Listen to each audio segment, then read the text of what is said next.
The new official U.S. government UFO reporting website is now live. There are new videos, new case studies, hotspot maps, morphology charts, size, shapes, altitudes. They're going to keep it up to date normally. This is phase 1 of 3. In phases 2 and 3, they will add the ability for current and former government officials to not only report their sightings, but also report any program or activity they participated in as a federal employee related to UFOs and UAP as a part of their mandated historical review. So there's a couple of interesting things here beyond just the photos and videos, which you can go check out yourself, but we'll dive in and look at a little bit of the details I think you'll find interesting. So I want to start off with a little bit of history and connect a few dots here. So we can see in the director's message that AARO, the All-Domain Anomaly Resolution Office, was created in July of 2022. That was a result of legislation that was created by Congress that was signed as a part of the NDAA, the National Defense Authorization Act, in December of 2021. That bill gets created every year and passed and funds the military. There's several amendments in there. One of the amendments for the NDAA for 2022 was to create and establish AARO.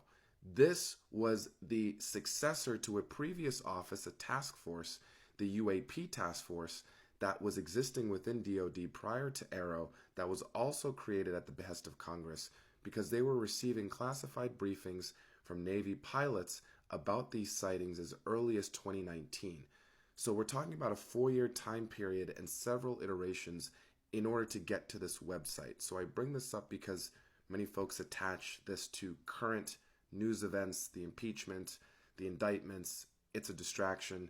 This has a clear chain of custody and a process that's been going on for 4 years, so I think the history is important. The All-Domain Anomaly Resolution Office has a primary goal that's more of a defense function than it is a public transparency function, and it is important to note this, particularly as we get ready for the potential passing of the Schumer-Rounds amendment to this year's NDAA, which is going to create a 9-person UFO declassification review board that puts AARO at the center of the process of handling and managing some of the incoming data and information. And this is important because the original mandate for AARO was really to be a clearinghouse for DoD to better analyze and be able to then refer identified tracks to the appropriate existing teams, but not, again, necessarily to be primarily a public-facing, public transparency outfit. So that is important to know and think about as we see them continue to declassify, is how do we separate the defense function from the public transparency function? And this is where many have made the argument that the Office of Science and Technology or a group like NASA is better positioned to be the tip of the spear for the public transparency aspect of the UAP conversation. But as of yet, Congress seems hell-bent on making AARO the center point for all processing of information and data related to this topic. So we shall see how that plays out. So the first question on everyone's mind, yes, there is a new video library, and yes, there are a couple of new declassified videos. These are going to be videos from drones or other sensor platforms. You can see locations are from all over the world, so there are a few new ones to check out, and this will be updated on an ongoing basis. The website has also launched with a few of the presentation slides that AARO Director Dr. Sean Kirkpatrick presented to a group of NASA study group scientists earlier this year, who are also slated to deliver a report which was due already just this past month, but we're expecting to see in the coming weeks, related to how NASA can think about setting up their own systems and protocols for tracking and dealing with UAP.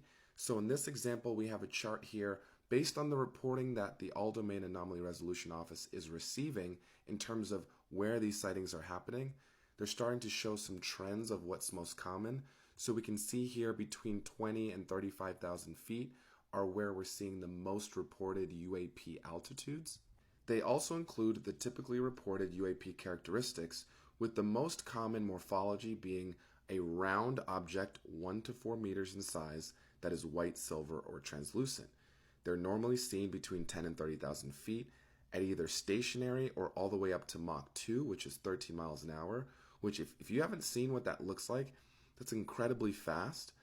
One of the interesting things about these specific round UAPs is that from a propulsion perspective, they display no thermal exhaust, and there are one or two DARPA or these deep scientific technical advanced study program prototypes that does look similar, but not at the scale and the speed that we're seeing in multiple arenas, not only in the Middle East, but also over Japan. They also do give out some signatures as it pertains to radar, radio, and thermal. They also include a heat map with the most common UFO sighting hotspots. And if you'll notice from this heat map, you see we have the areas over China and Japan and the Arab Peninsula that are much more active than even the east and west coasts of the United States.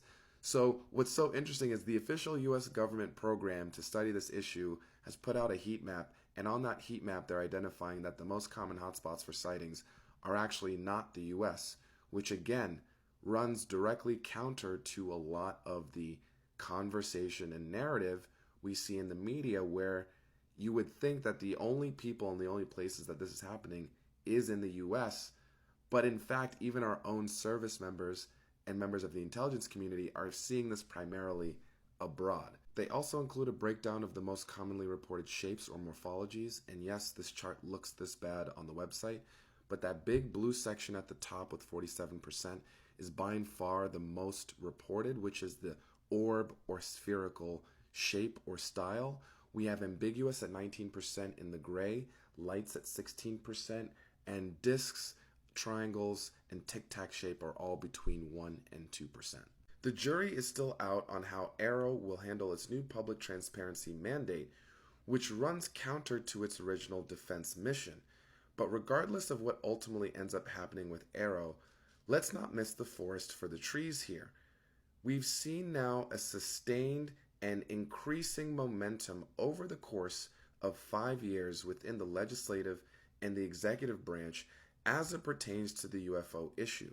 Despite whatever politically or in the zeitgeist was happening at the time, that has not stopped the train of disclosure and public transparency from moving forward undeterred up until this point, where we now have an official Department of Defense program that now has a website that's dedicated specifically to not only the disclosure of UAP videos and studies, but also enabling a channel for whistleblowers to come forward to tell their story about the U.S. government's historical involvement in the UAP topic as a part of Arrow's mandate to do a historical review back to 1945. Why are we doing that? Why is Congress mandating that? Where is this coming from? A hint, it's not coming out of thin air.